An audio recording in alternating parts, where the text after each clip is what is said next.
Eu comecei trazendo essa foto aí, porque eu achei assim uma graça, uma foto verdadeira, apesar dela estar bem colorida, parecer um desenho, ela é uma foto, foi tirada por um fotógrafo amador no quintal da casa dele, aqui nos Estados Unidos. Então, é um sapinho que na chuva resolveu proteger o amigo. Ele está tendo uma atitude ali muito carinhosa com o amigo, né? Eu achei bem agradável para a gente começar a falar da palestra. Obrigada, amor. Vamos lá, deixa eu ver se vai funcionar. Opa, vai. Vai? Bora? Não? Walter, passa para mim, então, por favor. Vou pedir a você, porque não está funcionando aqui. Foi? Não. Walter, help me. Eu aproveito e dou boa noite aos internautas, né, que eu tinha esquecido. Boa noite a todo mundo que está assistindo a gente agora. Vamos lá.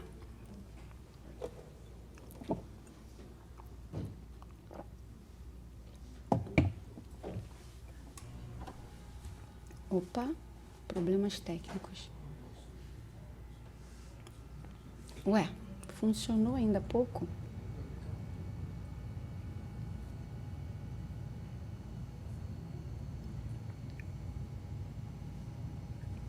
Opa. Bom, ok. Vamos fazer o seguinte, enquanto o Walter resolve, pelo visto a gente está tendo um probleminha técnico, não tem problema, eu posso dar palestra até sem isso aí que eu sei, já sei ela toda. Enfim, eu vou falar para vocês o seguinte, eu dividi a palestra em 3 momentos, né? Porque o primeiro momento é o momento onde eu falo para vocês sobre nós sermos seres vibracionais, né? Nós, normalmente, a gente acredita que a gente fala assim, tem o planeta Terra e a gente. E aí, no primeiro momento da palestra, eu quero colocar para vocês que somos todos uma coisa só, uma natureza só, né? Um uno, Deus. Então, quando a gente fala, estamos num universo vibracional, nós somos seres vibracionais e a gente, o tempo todo, a gente está emanando energia. Positiva, negativa, mais ou menos, mas a gente está emanando energia. E aí tem uma série de citações que eu trouxe para vocês, aí eu precisaria realmente ali, mas o Livro dos Espíritos é bem claro, ele fala sobre isso em vários momentos, de que nós somos seres vibracionais e que a gente está o tempo todo integrado a toda a natureza. Bom, aí eu trouxe também umas colocações sobre a física quântica que diz que nós somos tudo no universo. Tanto as estrelas, olha, gente, que coisa louca, tanto as estrelas como nós somos formados de 7 elementos. Tudo no universo é formado por 7 elementos. Eu trouxe essa colocação, trouxe outras perguntas e respostas do Livro dos Espíritos, justamente para comprovar essa ideia de que nós somos todos um uno, né? Uma unidade só. E aí eu trouxe também uma outra afirmação dos ambientalistas, que dizem o seguinte, todas as nossas atitudes, todas as nossas ações impactam o meio ambiente, seja positivo ou negativo. Opa! Então, vamos lá. O que eu estava falando para vocês. Somos seres vibracionais e conectados, ok? Então, essa colocação aqui, eu já comecei, né? Vou só ler para vocês.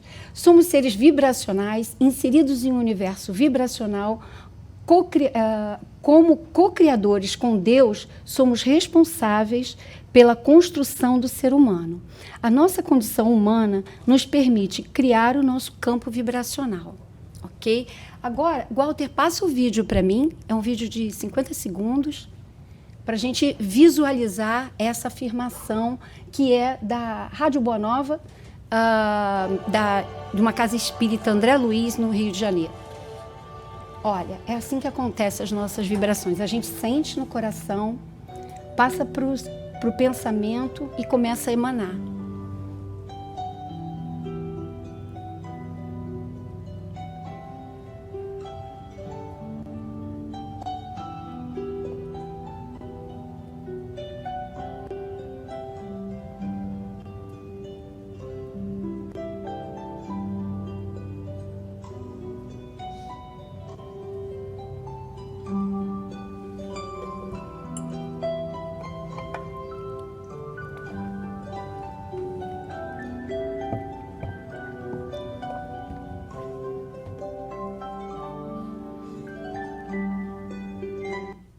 Só isso.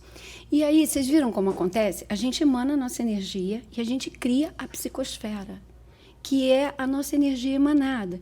Então, quanto mais energia boa a gente emana, mais as coisas ficam positivas ao nosso redor e em todo o planeta, porque nós estamos conectados, todos nós. Consigo passar agora, Walter? Acho que sim, deixa eu tentar. Opa, não é isso. Ok, peraí, vai. Ah, acertei, vamos lá. E aí são as afirmações. Eu quis mostrar, nessa primeira parte, que a física quântica, a ciência, que é a ciência, né? Física quântica, cientistas, o livro dos espíritos, a espiritualidade, e até outras religiões, que eu não trouxe, mas até outras religiões, e os ambientalistas, a gente está falando a mesma língua, a gente está falando a mesma coisa o tempo todo, que somos o uno. Então, eu trouxe a questão 61 do Livro dos Espíritos, que diz o seguinte: a diferença entre a matéria... Pergunta, né? A diferença entre a matéria dos corpos orgânicos e dos inorgânicos, há diferença? Aí eles respondem: a matéria é sempre a mesma, porém, nos corpos orgânicos ela é animalizada. A gente já conhece algumas dessas perguntas, né? Até quem já leu e já foram ditas em algumas palestras. E aí, a física quântica diz aquilo que eu já tinha dito para vocês. Absolutamente tudo no universo é formado por 7 elementos. E, gente, uma curiosidade rapidinho, um parênteses. O 7º elemento chama-se graviton. O graviton, os cientistas, por mais que dividam o átomo, ele não conseguem encontrar o graviton. Eles sabem que existe, mas não conseguem comprovar a existência dele. Bom, para mim isso é espiritualidade. Então, é isso que eu estou dizendo, está tudo conectado. Estamos o tempo todo falando a mesma língua. Bom, e aí tem uma outra pergunta do Livro dos Espíritos, a número 70, que é o seguinte: o que é feito da matéria e do princípio vital dos seres orgânicos? Sim, só para lembrar, seres orgânicos, os que têm vidas, nós, as plantas e os animais. Então, os seres orgânicos, quando estes morrem, a matéria inerte se decompõe e vai formar novos organismos, é isso, né? E o princípio vital volta à massa. Gente, o que é isso senão reciclagem? Estamos falando de meio ambiente. Vocês perceberam que em qualquer campo que a gente vai, a gente está falando a mesma coisa. E aí, a última afirmação, que eu também já falei para vocês um pouquinho antes: todas as nossas ações causam impacto na natureza. Bom, e aí, gente, eu estou estranhamente calma, para dizer a verdade. Vamos lá. Para confirmar tudo isso, eu trouxe uma outra área que não tem nada a ver com espiritualidade ou ciência, mas que eu achei bem interessante para a gente pensar aqui, para comprovar isso que a gente está dizendo. Opa! Walter, help me. Ok. Você está mexendo aí? Ok. Então, porque nós somos a natureza. Nós não fomos colocados na natureza, nós não somos separados na natureza. O planeta, nós, depois de todas essas colocações que eu trouxe para vocês de várias áreas, comprova que nós somos a natureza. E aí, eu trouxe esse projeto, chama-se Cápsula Mundi, que é um projeto interessantíssimo.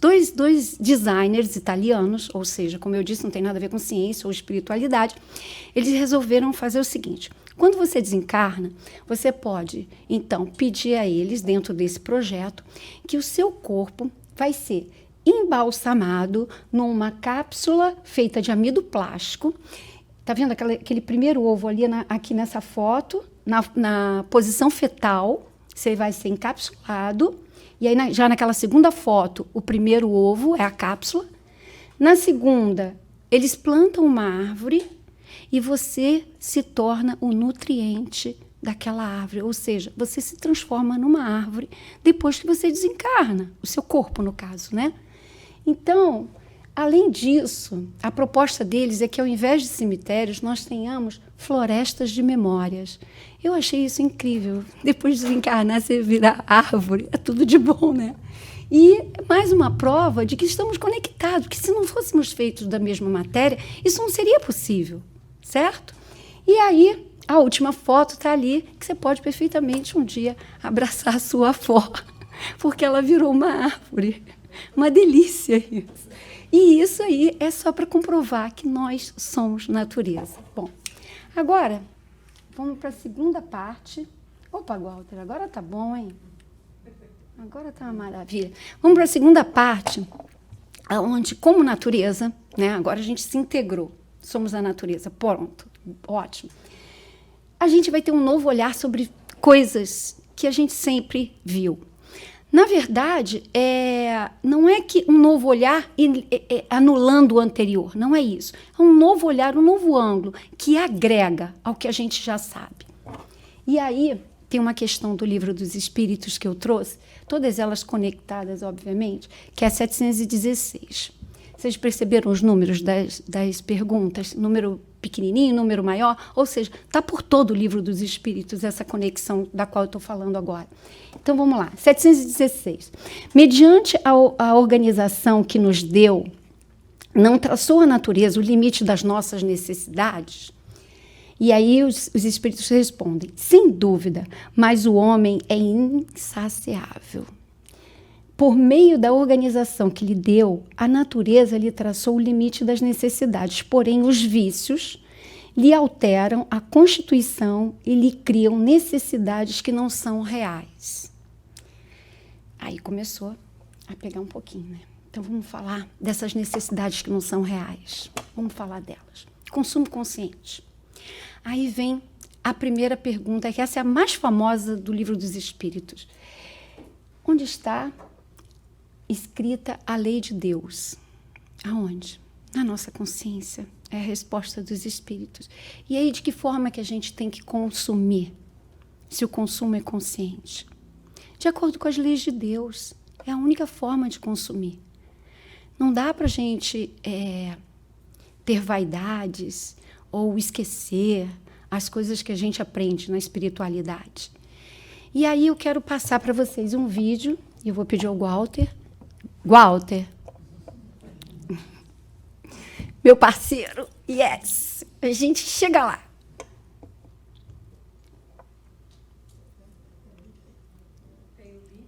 Tem, tá ali, no meio.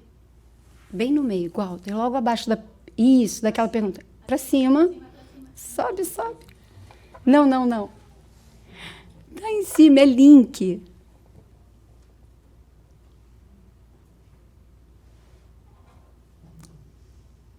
Você tem que voltar para a apresentação. Para cima, Walter. Ele está bem abaixo dessa pergunta. Isso. É que você tem que ir para a apresentação, senão ele não vai passar. Clica lá no botãozinho azul, em cima. Aí, clica em apresentação. Isso, agora clica no link.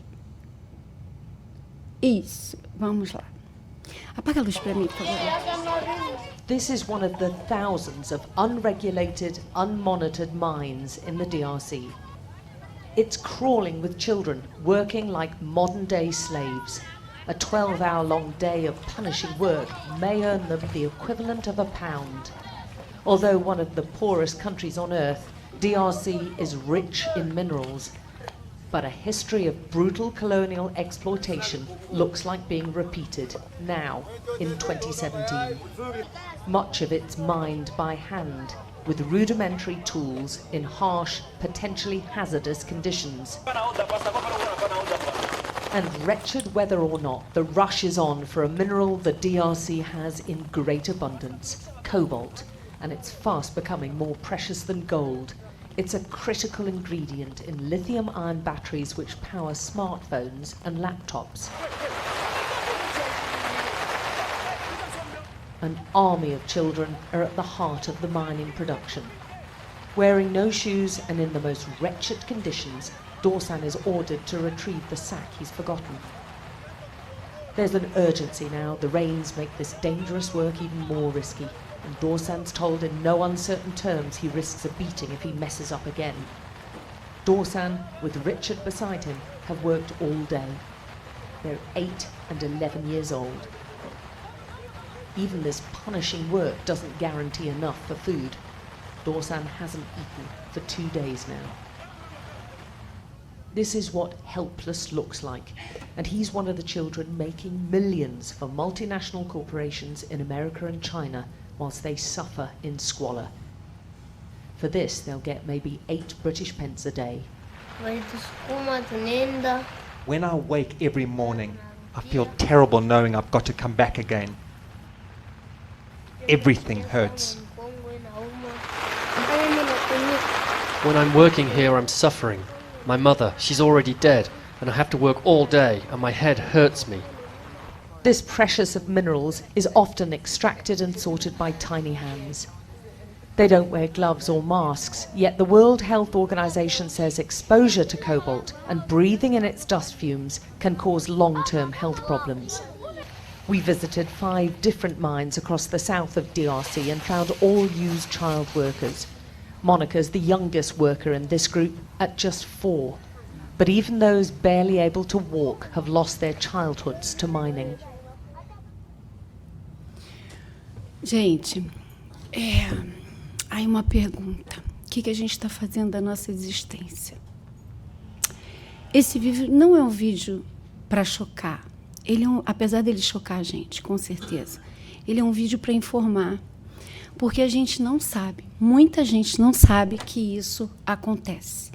Acontece e está acontecendo o tempo todo. Porque nós consumimos desenfreadamente. Os celulares têm que ser os mais modernos, os computadores, e, enfim, e tudo mais. A gente conhece bem essa história, essa retórica. E então eu trouxe para informar, porque Joana de Ângeles, continuando aqui agora, falando de consumo, Joana de Ângeles tem um livro que eu fiquei encantada, 2 livros que eu fiquei encantada, e os 2 falam bastante sobre isso. O Homem Integral e Depois da Tempestade. Então, no Homem Integral, ela vai dizer a preocupação de parecer triunfador, deixa eu ver se desse lado eu fico melhor, de responder de forma semelhante aos demais, de ser bem recebido e considerado, é responsável pela desumanização do indivíduo, que na Terra... que se tornam um elemento complementar no grupo social, sem identidade e sem individualidade. Gente, isso é a realidade de todos nós, um pouco mais, um pouco menos, hoje é verdade. Isso é o efeito manada. Todo mundo acha que está na moda o amarelo, então vamos usar amarelo. Está na moda ter um computador super moderno, então vamos comprar esse computador. E assim a gente vai. E o mais curioso disso tudo é que depois a gente acaba assim, olha, depressão, com essas doenças emocionais que a gente tem visto crescer tanto. Eu vou ter que dar uma aceleradinha, porque, né, os problemas técnicos, a gente tem aula depois, então eu não posso realmente passar nem um segundo do horário. Mas vamos lá, eu vou passar tudo para vocês. Vai, querido. Walter. Foi. E aí, deixa eu ver que eu acho que eu passei muito. Não, tá certo, correto. E aí, ainda falando de consumo consciente, gente, essa frase aí define bem. Para ser ético, tem que ter coragem, tem que ter atitude. E é verdade. Você tem que ter coragem para usar um carro de 10 anos atrás e descer dele com a dignidade de quem você é. E não esperando que as pessoas, que é o que a gente faz o tempo todo, julgue você, o seu sucesso, pelo carro que você usa, o celular que você usa, a roupa que você usa, tudo que você tem, e não o que você é. Então, tem que ter coragem para ser quem você é e encarar essa sociedade que cobra a gente o tempo todo essas futilidades. Não posso me estender muito, teria muito mais para dizer sobre isso. E aí, eu trouxe para vocês valoração. Valoração é uma técnica, é uma metodologia de cálculo em gestão ambiental, em que você consegue dar o valor de uma determinada floresta, por exemplo, um terreno. Não o valor imobiliário, do mercado imobiliário, isso a gente sabe, é o terreno. Mas aquelas árvores, as espécimes que tem lá, enfim, você consegue saber quanto tempo aquela árvore levou para crescer, isso tudo tem um valor. E aí você estabelece um valor para ele. Bom, eu trouxe essa metodologia para a gente calcular rapidinho aqui sobre quando a gente trabalha. E aí, vamos fazer uma conta aqui rápida. Supor que você quer trocar o seu sofá. Ele não está tão ruim assim, vai. Está com um furinho, mas você acha que quer trocar. Ele custa, botar um sofá baratinho, $500. Aí, vamos supor que você ganha no seu trabalho $25 a hora, tá? Você vai ter que trabalhar 20 horas para comprar esse sofá, ok? Bom, se você decide não trocar aquele sofá, vai fazer uma capa para ele, porque ele está bonitinho, mas foi só um furo. Você vai fazer uma capa para ele. Você vai gastar o quê? 4 horas? $100 para fazer uma capa? Talvez. E aí te sobram o quê? De 20 horas, você trabalhou 4 para pagar a capa, ficou com 16. O que você faz com essas 16 horas? Ou você não precisa trabalhar essas 16 horas, ok? Ou seja, você não vai precisar trabalhar tanto. Ou você vai aproveitar essas 16 horas com o que realmente importa. Esse sorriso da tua filha, a tua avó levar flores. Eu sabia que eu ia me emocionar nessa parte. Levar flores para sua avó, que é uma coisa tão boa. Porque tempo, gente, não tem como a gente emprestar, comprar, dar, doar. Não tem. A gente só tem esse tempo. E se a gente souber aproveitar ele, sem essa neurose do consumo desenfreado, a gente vai aproveitar ele, olha, com um cachorro lindo, ou se quiser pode até ficar de perna para o ar, simplesmente. O ócio criativo é extremamente proveitoso. Vamos lá. Eu tinha aqui... Vamos lá, Walter. Foi? É você que está passando, não sou eu. E aí, vamos falar de outra... Ok. Vamos falar de outro novo olhar que a gente precisa ter. Porque vocês perceberam tudo que eu trouxe até agora para a gente olhar de forma diferente. E mudança de hábitos. A gente sempre acha que isso traz privações. Não é verdade. Mudança de hábitos é difícil, não é verdade. Vamos quebrar esses paradigmas que foram criados pela mídia, ou seja lá pelo que for. A gente não está procurando a nossa reforma íntima como espíritas? Então, são as nossas mudanças de hábitos.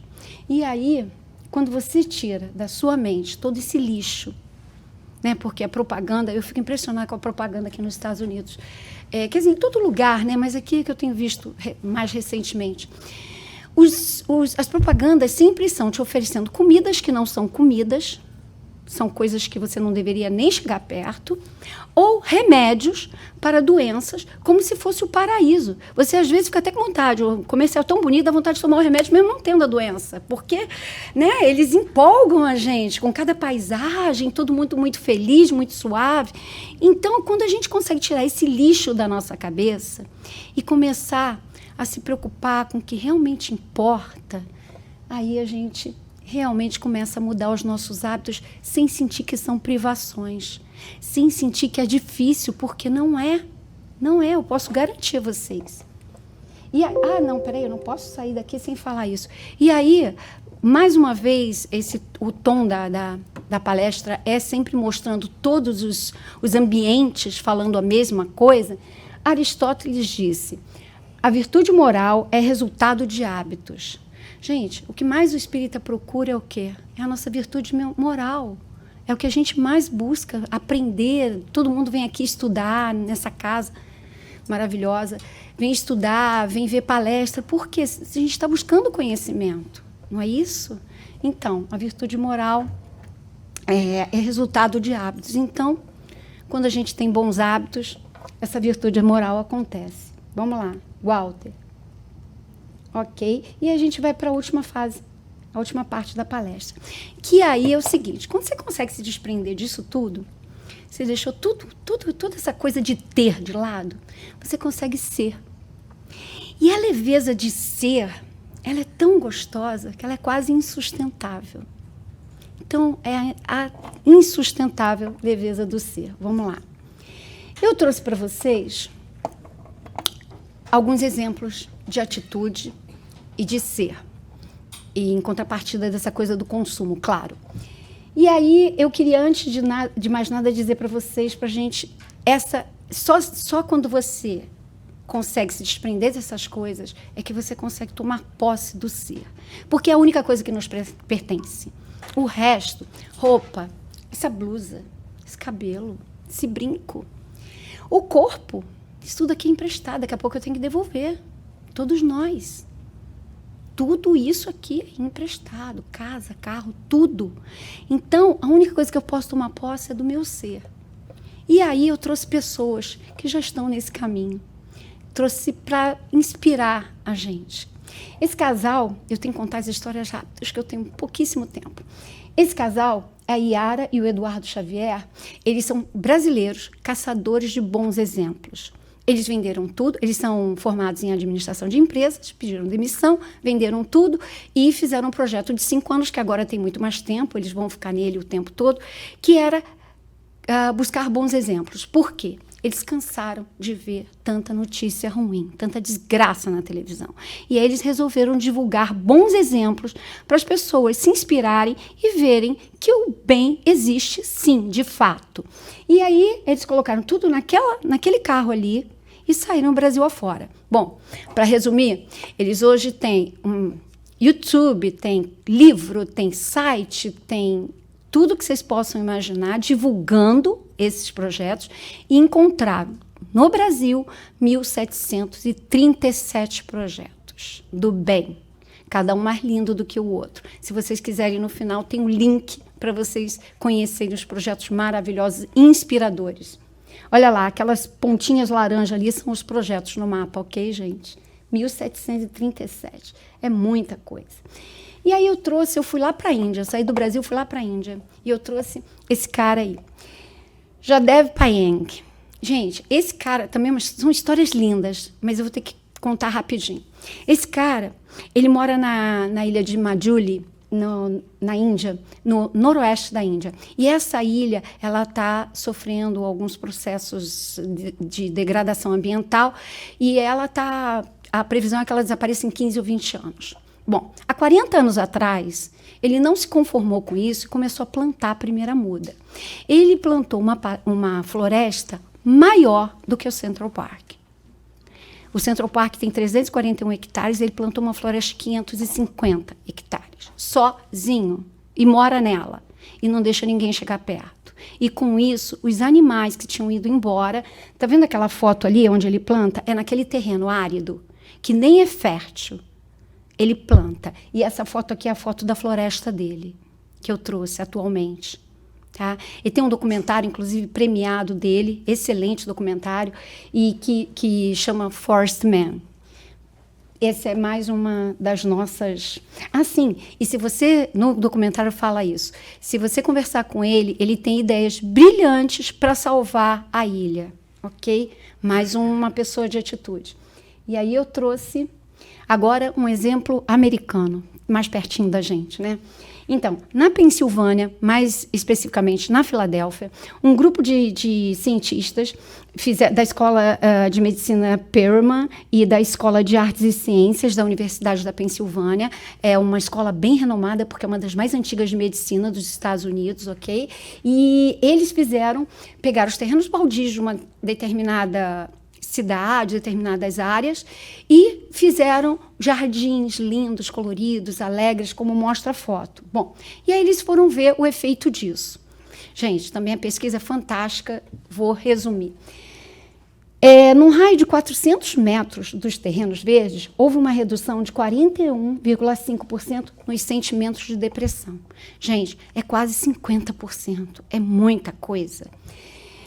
Redução também de 63% na baixa saúde mental, ou seja, aquelas debilidades mentais diminuíram em 63%, várias, né? Aí eles catalogam lá na pesquisa. E aí, as evidências, coisas que eles resolveram medir para ver como estava, eles ficaram impressionados.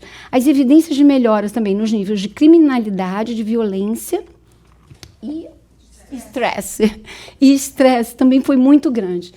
E, para impressionar, reduziu até a violência armada em 29%. Ou seja, traduzindo isso para o espiritismo, 29% daqueles espíritos que estavam ali naquela área praticando violência, espíritos encarnados, se conectaram com aquela energia da natureza e não praticaram mais violência. Simples assim, gente. É a nossa conexão que eu falei lá no início.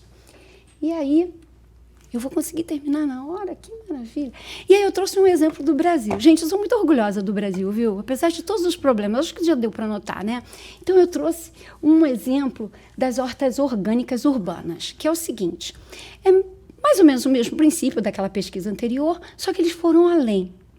Eles foram para as periferias também, terrenos baldios, falaram com as prefeituras e fizeram hortas orgânicas urbanas. Só que eles foram além, porque essas hortas geram emprego e matam a fome. Quer dizer, a energia não foi medida nesse caso, mas a energia em volta, com certeza, dá para a gente imaginar que foi muito boa e que teve todos aqueles índices da pesquisa antiga. E aí, a resposta. Nossas atitudes nos definem? Sim, elas definem. Mais do que o que a gente fala, é o que a gente faz. São as nossas atitudes que dizem o quem nós somos. E aí eu resolvi colocar aquele ali, que com certeza teve as melhores atitudes, ensinou pelas suas atitudes. E a gente sabe disso, né? Aliás, graças a Deus, somos espíritas, temos esse privilégio, né, de entender tão bem Jesus. Obrigada, gente. Muito obrigada.